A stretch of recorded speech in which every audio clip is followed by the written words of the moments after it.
Hey there, everyone, and welcome to Pour and Explore, a wine, food, and travel podcast. I'm your host, Nick Elliott, the wine guy. I'd love to be your go-to guide for all things wine, food, and the amazing places they take us. Here on Pour and Explore, we'll sip, savor, and wander through the exciting world of wine, discuss incredible cuisines, and uncover the stories behind unforgettable destinations. Each week, I'll bring you lively conversations with wine experts, chefs, travel pros, and fellow enthusiasts. We'll share practical tips, hilarious tales, and plenty of inspiration to fuel your next adventure. So grab a glass, pull up a chair, and join me as we pour, explore, and celebrate the good life. Let's dive in. Hello to my wine lovers, foodies, flavor adventurers, and soulful sippers out there. Welcome back to Pour and Explore. This is the podcast where we uncork the stories behind great food, great wine, and the incredible people who bring them to life. I'm your host, Nick Elliott, your certified sommelier, former winemaker, and your go-to guide for wine, wanderlust, and all things delicious. Today's episode is one that's going to hit all the notes for you. We're talking about flavor, we're talking about heart, we're talking about purpose and passion. I'm talking with a powerhouse in the culinary world who's not only dishing out unforgettable meals, but is also changing lives behind the scenes. Let me introduce you to Chef Kisha Washington. Now, that is a name that is making some serious waves in the world of private dining, culinary competitions, and, more importantly, mental health advocacy in the hospitality space. Kisha is the founder and executive chef behind The Key Ingredient, and her personal private chef business is based in Frederick, Maryland, where she is curating intimate and upscale dining experiences, all in her clients' homes and private spaces. We're talking multi-course magic, fusion flavors, butter-basted salmon that has become legendary, and you can ask her mom about that, and a deeply thoughtful food that connects people. But that is just part of her story. She is also the heart and brains behind Cook's Creed Foundation. This is a nonprofit dedicated to supporting chefs and hospitality professionals with mental health and recovery resources they often struggle to find. And let me tell you, this part of our conversation is powerful. You know, I'm a longtime hospitality guy. I've been in the hotel space. I've been in the restaurant space. And I cannot tell you how much this is needed. So today we're going to dive into how the foundation was born out of a personal tragedy and how it's become a force for change in an industry that doesn't always take care of its own. Kisha doesn't just talk the talk, she walks it in the kitchen clogs and then some. She is a 7-time top 10 finalist in the World Food Championships. She's the grand prize winner of Rio Night and is a seasoned judge and competitor who's appeared on shows like Fakers vs. Bakers and played at Baltimore.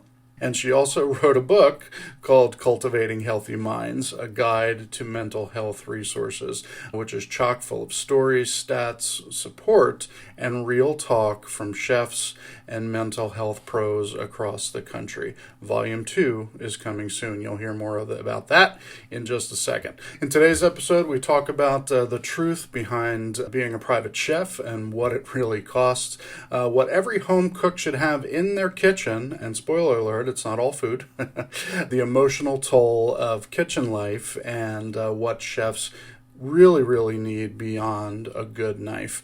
Why Pinot Noir might be your next go-to steak pairing wine. Her favorite wine regions, and hint, California Sunshine and Portuguese Passion are among her top favorites. Plus, her top winery picks if you're planning a trip to Northern Virginia wine country. So, whether you're in the industry, you're an at-home chef, or just someone who appreciates a good meal and meaningful conversation, you're going to really love this one. So grab a glass, maybe a glass of New Zealand Sauvignon Blanc if you're feeling that seafood vibe, and settle in for an inspiring, funny, honest, and a beautifully human conversation with Chef Kisha Washington. Keisha, welcome to the show. Thank you so much for being here. Absolutely. I'm super excited. Awesome, awesome. Well, we talked a few weeks ago and we had a great conversation. And I knew as a fellow chef and wine lover and, competition chef and all around great person, you'd be awesome guest on the show. So I really appreciate your time this evening. Give us a quick overview of who you are and what you do. Where do I even start? Okay, so I'm Keisha, and I am a chef of over 15 years. Mhm. I have my own personal chef business that's actually out of Frederick, Maryland, called The Key Ingredient. And I'm also the founder of a nonprofit organization called Cooks Creed Foundation.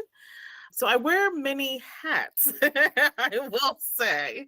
Absolutely, absolutely. So the business is called The Key Ingredient. You're Yes. based in Maryland, obviously, and I would certainly recommend that anyone based in that area check Keisha out, and all of your socials and contact Yeah. information will be in the show notes to listen to. The Key Ingredient, I love the name. Do you have a key ingredient in your kitchen that is a must-have?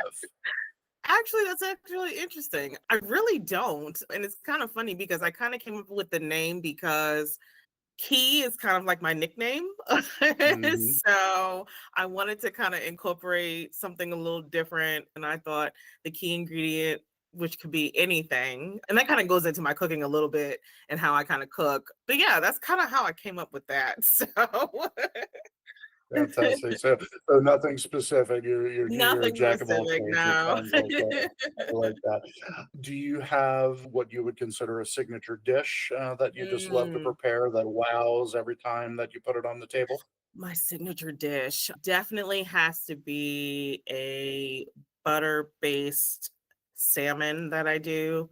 That is probably my favorite. I actually cook that for my Mhm. mom every Thursday evening, but a lot of clients really love it. And that's kind of probably one of the things that I love, I guess, in my business is that I do a lot of farm to table and fusion cooking. So I love like mixing different cultures and different seasonings, different products together and coming up with a dish. So, yeah, that salmon is absolutely amazing, if I say so. I'm sure it is. Now, you said butter basted, so Yes. is it more like poached or?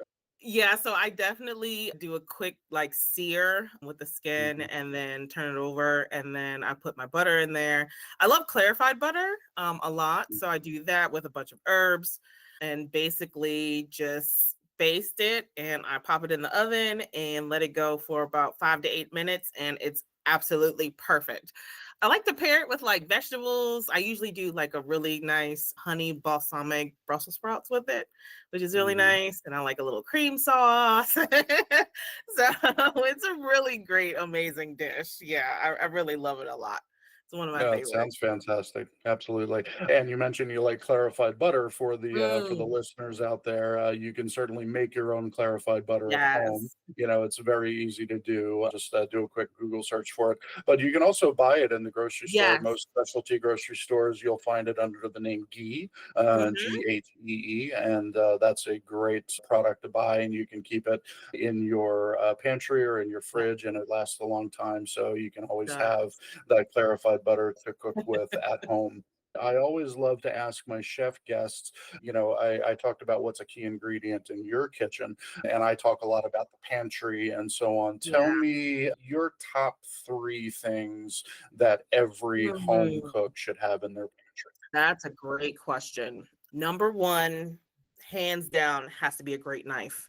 You have to have a good chef knife. Mm, It's kind of crazy. I don't necessarily think you got to go out and spend hundreds or thousands of dollars for a great chef knife.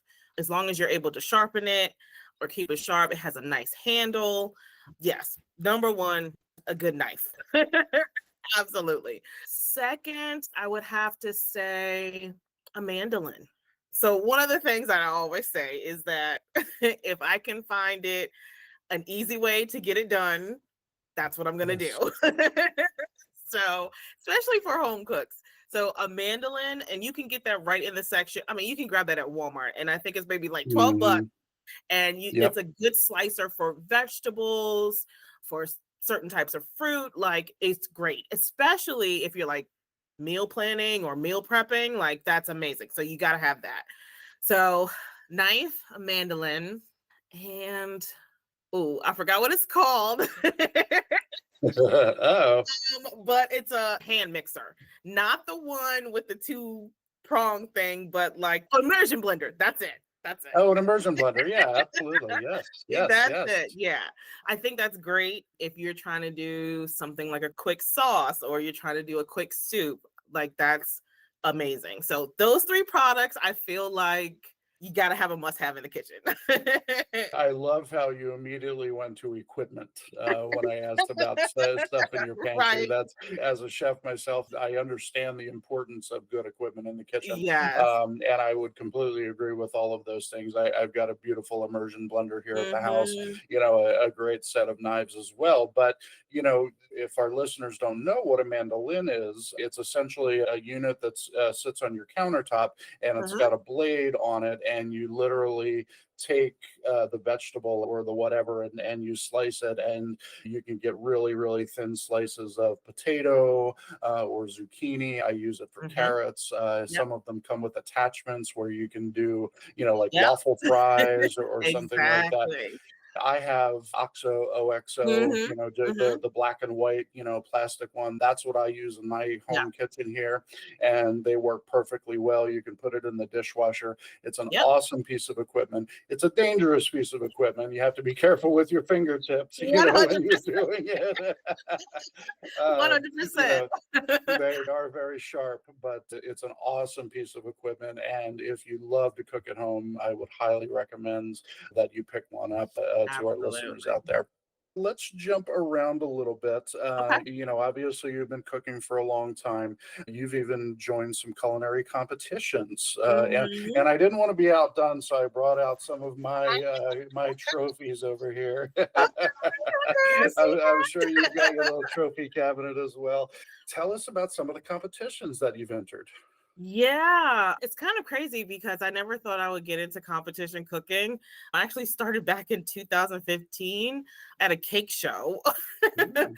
And I had this really good like cake recipe that's kind of like been in our family for a while. It's a pound cake. Mhm. And I entered it and I won. And I was like, whoa, that's like, okay, this is kind of cool. Let's see what else is out there. And so that's when I got actually my first invitation to one of the biggest competitions called the World Food Championships. Mhm. And I've been there every year competing. It's a whole week of competition. So I compete, I travel to compete in that competition. I've done some competitions on TV with Food Network. Yeah, cake competitions, online cooking competitions, cake shows, all of that. So it's really fun. It's a lot of work, but it's Yeah. amazing to win, though. Definitely. And I think you've judged a few competitions I yourself, have. haven't you? Yeah, I definitely feel like that's kind of the advantage when you go into competition because you kind of know what the judges are looking for, what they're not looking for, how to adjust, your recipe. And so I feel like that has definitely played to my advantage. But yeah, I love both, actually. I really do. I really love both sides of it.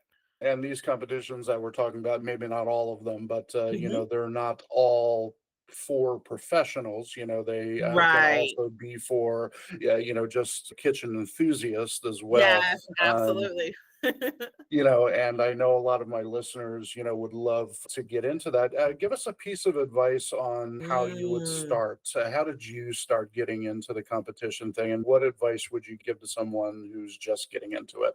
Yeah. So I actually started looking online just for like some local competitions. And that's kind of the cool thing. I feel like when you do an online search, it'll kind of give you what's in your area, but it'll also tell you some stuff that are like in different states. And I always kind of feel like that's really cool if you can kind of take a time to travel and go see a new city and compete, in a cool competition. But some advice, you got to have some thick skin, I will say, Hmm. because I feel like in the kitchen you may think you're the best and you get to competition and it shows you may not be. But I guess my thing would be practice your skill, practice what you're good at, because to me I feel like if you practice and you get the reps in, it's just another day when you go to a competition, I feel like. Probably another thing would be step out of your comfort zone. Hmm. You don't always have to do the same thing. I think some of the competition, especially at the World Food Championships, they have multiple categories. And so I've been in the dessert category, I've been in the burger category, I've been in the Nice. recipe category, I've been in vegetarian. And so to me, I'm kind of like stepped out of my comfort zone of things I don't make every day. I can kind of use those particular skills in competition. So definitely step out of your comfort zone. I mean, whether it's chili or steak competition or rib competition, definitely step out of your comfort zone and see what you kind of like, and then play around with some new products. To me, that's probably one of the biggest things is playing around with new products, because that always is something different when you go into competition. Well, that's great advice. Thank you for sharing that. Yeah. So obviously you've been around, you've been in these competitions. I'm sure you've met some amazing chefs, Hmm. celebrity and otherwise, Yes. throughout your time. Kind of a cornball question, but if you could sit down and have a Mm. glass of wine and a meal with any chef, who would Ooh. it be? Oh my gosh. That's a great question. I think I have two in mind. Please. And both of them sadly have passed away, which is Oh, crazy. Anthony Bourdain, because I just love the way his mind works. I love the show that he did was amazing. So he's definitely one. And Paul Bocuse, which is kind of yes. cool too, because French cooking to me is just, it's so elegant, it's so extravagant, yet it's so simple. It just Yes. looks so beautiful. I love it. So I would love to get into his mind. That's a great question. I really thought about that. Publico's his market in France is Yeah. absolutely amazing. If you haven't been, it's something that every chef should Yes. behold. It's an awesome place. And of course, Anthony Bourdain was, Of course. a savant. Right, What do you want to call him? A exactly. very, very interesting person to say the least. Yeah. So I want to talk a little bit about the foundation that you've put Okay. together. And I definitely want to shine a spotlight on this because I think it's really important work that you're doing.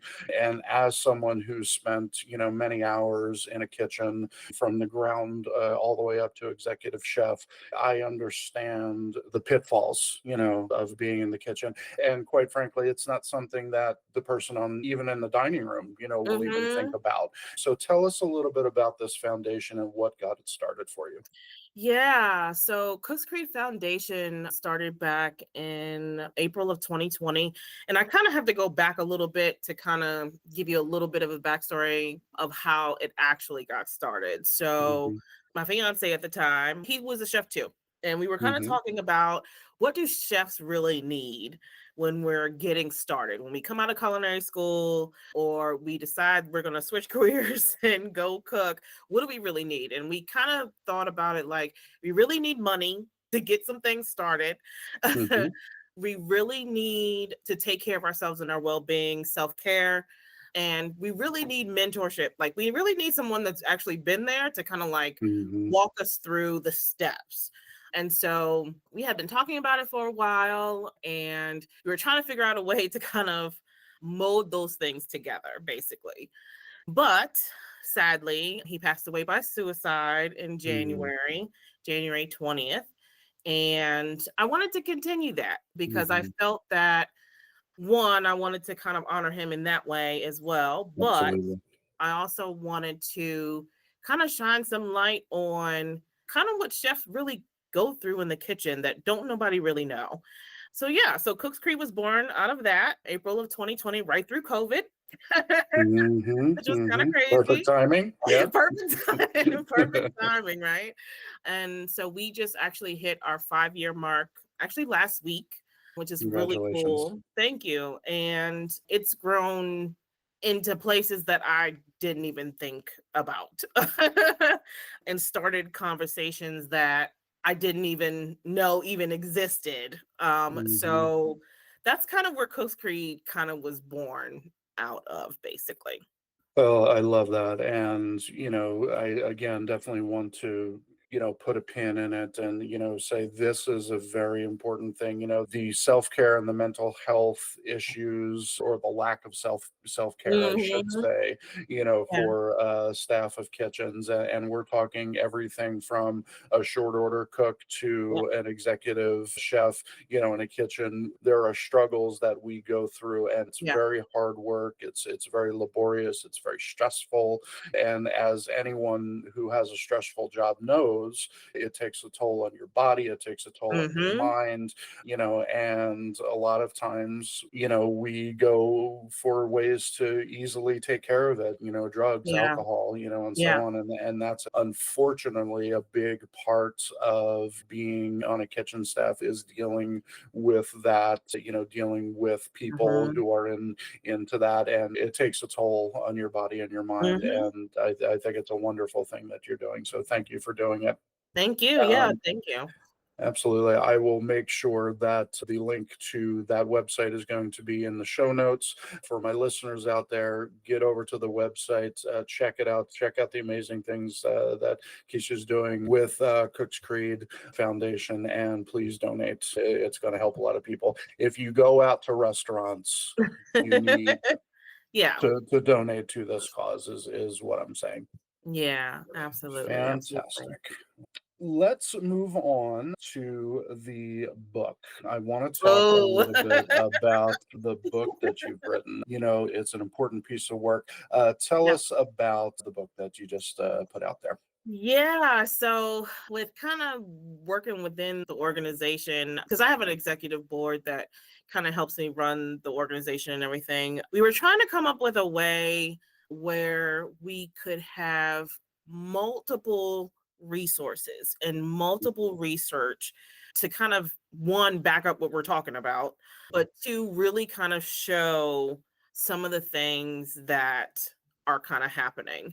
So, I got this crazy idea. I was like, you know what? I really would love to write a book or a guide that has everything that you can kind of think of, everything from research to websites to links to organizations, even highlighting different chefs in the community and different people within the hospitality industry doing things and how they're changing their kitchens. So yeah, cultivating healthy minds is kind of what came out of that. It took me about a year and a half to kind of get all those things together.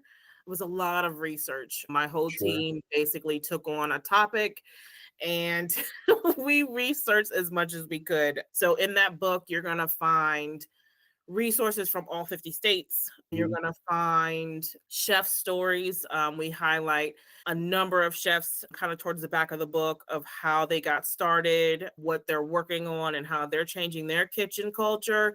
We also worked with a bunch of organizations that work with chefs for mental health. We also got a nurse practitioner to kind of highlight her stuff. So it was really cool to kind of see it come together. I didn't realize that self-publishing a book would be hard.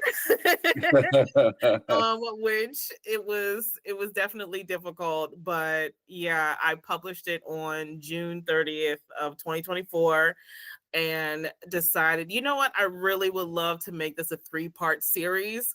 So Mhm. that was actually just volume 1, and volume 2 will be out this year. So Wow. and I'm super excited, definitely super excited about volume 2, because volume 2 is where we're taking on some really, really difficult topics that I think a lot of people don't know, or a lot of people don't know about what really happens in our kitchens. So we're going to be talking everything from high school competition, what that looks like, legislation and policy around mental health. We're going to be talking about the state of mental health. Like, what does that look like in the kitchen? What does Mhm. that look like outside the kitchen? So, yeah, we really wanted to take on some really hard topics that not a lot of people talk about, or the conversations that kind of get pushed under the rug or silenced. And I really want to talk about those things. Like, I really want to bust the door open on, like, What happens when someone steals your intellectual property? What happens when someone steals your Yeah. recipes? What happens when a restaurant you've been trying to build burns down? What is that like? So I really wanted to kind of look at some of these things that are not really talked about and really kind of highlight like what goes on in a chef's mind for our mental health. Like how can we better take care of ourselves? So yeah, I'm super excited about it, but it's Yeah. man, it's a lot. Volume It's a two lot coming of out. work. I'm loving it. So, who is the target audience? Who should be buying these books? Chefs should be buying these books. And I don't mean just chefs in a restaurant kitchen. I Hmm. mean everybody from fast food all the way up to the executive chef or Michelin star. You should Hmm. be getting that. Hospitality, whether you work in a hotel, whether you work at Hmm. a resort, people that do mixology. I mean, all of the things. Even home cooks, I think, can kind of grab some things from that a little bit. And I mean, I even think it could be good for the person that goes out to the restaurant because maybe you'll get a little bit of ideas of what's going on in the kitchen while you're sitting at the table. Absolutely. Yeah, I highlight on this show a lot, particularly on the wine side, the people and the amount of hard work and blood, sweat, and tears that goes right. into preparing a bottle of wine that, Yeah, winds up in your glass. And I think a very similar way, we don't necessarily think about all of the hard work that goes absolutely. into preparing our food, Yeah, at a restaurant. And I do as well think that overlaps onto all of hospitality, yes, the check-in folks at hotels and the housekeeping staff yeah. and the servers at a high-end resort, things like Hmm. that. There's a lot of pressure on them. There's a lot of stuff coming at them Yep. all the time, and it can be very taxing on a person. So again, thank you for shining a light on this. So we know who should be buying the book. Where do they buy it? So it is available on Amazon. It's available as a Kindle download, paperback, and hardback. But it's also available on barnesandnoble.com, walmart.com. It's all over the internet. Actually, if you just search the title, it'll pop up, All which right, is really perfect. cool. And that title again is Cultivating Healthy Minds. And right now, volume one is available, and volume Yeah. two will be coming out, I think you said in June. Yes, I'm hoping June, maybe July. We'll see. Okay. We'll see All because right. I'm self-publishing again. So yeah, hopefully June. Perfect, perfect. Let's bring things full circle. I want to talk a little bit more about not necessarily specifically your private chef business, but let's talk about private chef business, in general, because there might be some people out there that don't know that private chefs exist, Hmm. and it certainly can be where it's an ongoing gig, where you're Yeah. cooking in someone's kitchen, for them on a regular basis. It can certainly be a one-off situation, you're Yeah. having a dinner party and you want to concentrate on your guests Hmm. and having a great time. And, the way you do that is you hire a great personal chef like yourself to Yeah. come in and prepare a beautiful meal for your guests of 10 or 20 or however it might be. Tell us some misconceptions that might be out there about private chefs. I would say probably the biggest one is that private chefs are expensive. It can be, but I think it's based off of menu, it's based off guests, it's Hmm. based off a number of different things. So Absolutely. to kind of go in it and say, "Oh, it's just too expensive for me. I can't afford that." That's necessarily not the case. Hmm. And there are a number of chefs that do a number of different cuisines and a number of different cooking styles. So to me, I feel like that's one misconception that it's expensive. Two, that you have to have everything in the kitchen when I come to your home, or if a chef comes to your home, you don't have to. Hmm. I have been in kitchens where I can barely turn around and I've done 3, 4, 5 courses in that small kitchen. But I've also been in homes where like the kitchen is one side of their house. So you don't need everything. Because a lot of times, a lot of chefs kind of bring their own tools. That's what I do. I usually bring a lot of my Absolutely. own tools with me. So I guess another misconception is that, and I see a lot of my clients always kind of think about this is that you have to stick to one particular thing that's specifically for the client, and that's not the case. I can give you a full menu that has multiple options, that has vegetarian in it, that's you want a meat dish, you want a fish dish. And so you don't have to always stick to one thing or what your guests want. I always like to, at least for me, I like to tailor it to my client and to their Hmm. guests, you know? So yeah, that's definitely another misconception too. Absolutely. And when it comes to the expense side of it, Yeah, something that I look at all the time in my life and in my family life and everything is trading time for money. right. Is if you think about just the amount of time, someone who's planning a dinner party, the amount of time that you are going to spend in the Hmm. kitchen, preparing the meal, in the grocery store, buying the ingredients, Yep. this, that, and the other, the amount of time that you are going to spend doing that. How much is your time worth? I guess is what Exactly. it boils down to. Exactly. Yeah. Would you rather be sitting out on the patio drinking mimosas with your guest or worrying whether the chicken's burning in the oven? It's, you know, 100%. Exactly. so it's really something to think about. And if Yeah. you're planning a dinner party or a get together or a family reunion or, whatever you're doing, I think it's something to consider. Yeah, Absolutely. absolutely. Absolutely. Do you have, and you don't have to give us details, on who or what, do you have like an ultimate cooking event, that you've done, an ultimate party that you've done? Well, I will say I've done lots of events. I kind of have my favorites. Mhm. Definitely my favorites have to be where that guest number is between 8 and 12. I feel like that's just Oh, a okay. great number. I feel like I don't really need my sous chef, but it's great to have my sous chef there to kind of like keep Hmm. me on track a little bit. I like that because those are the kind of parties that I can do wine with, wine pairings with, which I love. But I mean, I've done events all the way up to 150 people, which Hmm. can be a whole lot.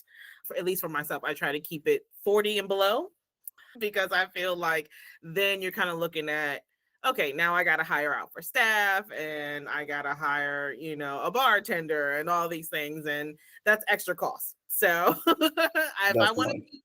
keep your costs low, just that 8 to 12 is a good range for me. But oh, an ultimate like dinner. It has to be probably a dinner I did maybe a year or two ago, and it was a multi-course wine pairing. Yeah, I was obsessed. The menu was amazing. I'm sure. I'm I sure. think I love those because, especially if the client like gives me full range of like come up with a menu with these particular items, this particular seasonal ingredients, or they let me go wild with the wine. I love Mhm. that. But yeah, a multi-course dinner. I think it was about 5 courses, and we just kind of progressed through the dishes and the wine, and it was amazing. And I love those events. So yeah. Fantastic. Well, what a wonderful segue into my next questions. You are talking to the wine guy after Right, all. exactly. Well, let's start with you. What do you like to drink? Okay, so I will say this. I'll start here. I love to try everything at least once. I think my favorites, though, that I've just gravitate towards a lot is a Sauvignon Blanc, is Mhm. like, it's just so great. Definitely a good Pinot Noir. I love. And I like something sweet every now and again. Now, if I'm kind of thinking of towards like region and country, California has always has always have a little place in my heart, a little bit. I Mhm. feel like even though I haven't been Mhm. there, they just the wine is different. I don't know how to explain it. It just seems sunny and bright, and I'm imagining that's what California is kind of like. But I definitely do love wine from Portugal. I think that's probably first on my list. I think I have an obsession with Portugal wine. And then there's some great South African wines as well. So I definitely Absolutely. feel like, Yeah, I have my favorites, I will say, but I love to try a little bit of everything. Definitely. For those folks who are listening, if you listen to my episode 2 episodes ago, I spoke with someone and we talked at length about South African wine. Oh, wow. And Okay. yeah, it's, really, really good stuff. If you didn't get a chance to Yeah. listen to that episode, hop over and listen to the episode with Laurel Simmons. We talked about South African wine, and that's Wow. definitely one of my favorites as well. Yeah. So it's obviously something that's near and dear to my heart, food and Mhm. wine pairing. Give us two of your ultimate pairings and then maybe something that's a little off the wall. One of my dishes that I usually do is a classic filet, and I do Hmm. a peppercorn sauce. And I'll either do kind of like some kind of roasted vegetable. It's really kind of classic, but I like using Mediterranean spices with it. Hmm. I like to pair that with a Pinot Noir, and a lot of other people like to do a Cab. And I like Cab, but to me, Pinot Noir just has a lightness about it. I guess it depends on which one it is, but I always find Hmm. ones that have kind of like a fruit feel, but also feels very earthy. So to me, I always feel like those two with Mediterranean flavors just go really well together. I do like that salmon dish that I do. Hmm. That salmon dish, I definitely love that with Sauvignon Blanc. I will say New Zealand has some really great ones, I will say. Yes, they do. Yes, Um, they do. so a lot of times I'll grab a New Zealand one, but it just to me tastes grassy and it tastes airy and it's really nice with seafood. I mean, a lot of people do like Chardonnay with seafood, but Sauvignon Blanc just gives it a little something different, I feel like. So, A Sauvignon Blanc with, that nice herbaceousness or yeah, grassiness, that you're talking about. I think that flavor profile in and of itself, goes so well with, salmon is a yeah, very, in the world of fish, it's a very flavorful fish, correct. and then on top of it, it's a very fatty fish. Yeah, And when you have the fat from the salmon and you're adding butter to it, yeah. as we talked about, you need something like a Sauvignon Blanc Hmm. to cut through Yes, that the fat fattiness. in that dish. Absolutely. Exactly. So I think it sounds like an amazing pairing, 100%. You need something that's going to kind of clear off your palate and get you ready for the next Hmm. bite. So that sounds like an awesome one. Have you done any tastings that were kind of off the wall that kind of hit a mark with some of your clients? A lot of my clients like to ask for sweet wines at the end of their meal with dessert, Hmm. and I Yeah. can understand why, but I always kind of go towards like a port, especially if I'm doing a chocolate dessert. Oh my goodness. Hmm. It just pairs so well together. But like I said, a lot of people really like sweet wine with dessert or like champagne with dessert, which I think is great. Hmm. But I mean, definitely a port. I'll even go with a really nice dark red just with dessert, especially if it's chocolate. And I do a lot of chocolate desserts, but yeah, I guess that would be not necessarily off the wall, but a little something different from everybody else. I put it that way. Yeah, absolutely. Let's use the big, juicy red wine, like Hmm. maybe a Merlot or a Yeah. Tempranillo, from Spain, something Hmm. like that, paired with a chocolate dessert is awesome. Yeah. It's great, It really is. especially when we're talking like a really rich chocolate dessert, Hmm. like a ganache, something with that big, or, Yeah. flourless chocolate cake, something along those Yes, lines, absolutely. that very rich, sweet dessert. Again, using that same comparison to the salmon and the Sauvignon Blanc, that wine is going to help, clear your palate and get you ready Hmm. for the next bite. And, Yeah. I love that, and I think it would be an awesome pairing. Yeah, absolutely. Fantastic. I would be remiss without, saying this show is called Pour and Explore. Right. And I just want to talk real quickly about maybe some travel. Do you have a favorite place that you've visited that people should know about and go Yes. to and enjoy and have a great time? Yes, I have to give you a few. I have to give you a few because I'm actually in Winchester, Virginia, which is Northern Virginia. And I'm kind of out in what they would say kind of like wine country of Northern Virginia. Hmm. And there's tons of wineries and breweries where I'm at. I gotta give you a list of ones you got to go to. Ones you gotta go to. First on the top of the list is called Earnhardt Vineyard. It's in Purcellville, Virginia. It's absolutely amazing. It's kind of tucked away, really cute outside patio, but like the wine that they have or are making is 10 out of 10. I actually just went to a wine tasting probably about 2, 3 weeks ago there of wine that they're actually getting ready to bottle, which is really cool. And yeah, we tasted a white, there was a Sauvignon Blanc and 3 reds and Hmm. 10 out of 10. So I highly recommend Earnhardt in Percival. It's really great. Second on that list would have to be Crimson Lane Vineyard. That's in Linden, Virginia. It's great. And the cool thing about that vineyard is that not only do they pair food with the wine, it's an amazing view as well too. So you got to check that out in the summertime because it is really amazing. And they have indoor, outdoor. It's really cool. And that's actually a newer vineyard. So Hmm. what they're kind of doing is really cool. Third on that list has to be Williams Gap Vineyard, which is in Round Hill. And that one is amazing. Food is amazing. Wine is amazing. It's kind of tucked on this little hill, which is really cool. And so the vineyards that they have are like actually they sit above where the whole space is located. So it's really cool when Hmm. you kind of look out. It's really nice. Great wine, great food, great atmosphere. So those are my top three.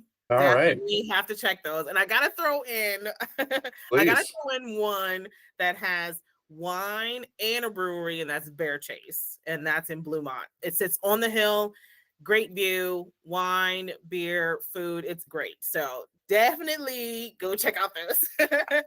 Fantastic. Well, I love the fact that you threw us a curveball there, and so you heard it here, folks. Northern Virginia wine country is the Yeah. place to be.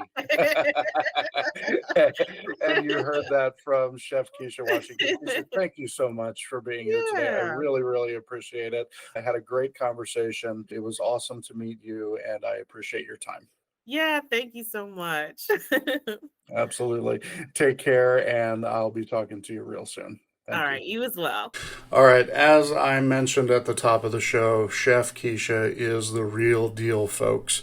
I knew from the moment we first connected that she had a story worth telling, and she absolutely delivered. From soulful salmon and five-course wine pairings to the founding of a nonprofit that is transforming the kitchen culture from the inside out, and she is using her gifts to feed bodies and uplift spirits. What an amazing job. If you're curious about hiring a private chef, supporting mental health and hospitality, or just want to follow someone who's out there living her passion with purpose, go follow Kisha right now. You're going to find her on Instagram. You're going to find her at thekeyingredientllc.com. And of course, you got to head over to the Cooks Creed Foundation. That's Cooks with a Z. Check those out in the show notes. And don't forget her book, Cultivating Healthy Minds, is available on Amazon, Barnes & Noble, Walmart, and more. I know you know someone in the hospitality field who might need a little extra help. This would be a great gift and support for them. And let's not forget, again, get on social media and check her out. Lots of fun stuff going on there. If you enjoyed this conversation, please take a second to rate and review the podcast. It really helps us reach more listeners who are curious about the intersection of food, wine, travel, and life. That is what we were talking about. Don't forget to subscribe. Really appreciate it. And as always, thank you for spending a little time with me here on Pour and Explore. Until next time, stay curious, keep sipping, and always keep wondering and wandering. Thanks a lot. Thank you so much for tuning into this episode of Pour and Explore. I'd love to hear your thoughts, your stories, and your questions, so you can drop me a line at cheers@thewineguy.vin. That's cheers@thewineguy.vin. Or let's connect on TikTok, Instagram, or Facebook. Grab those links on my website at thewineguy.vin. Until next time, let's keep wondering and wandering. Cheers, everyone.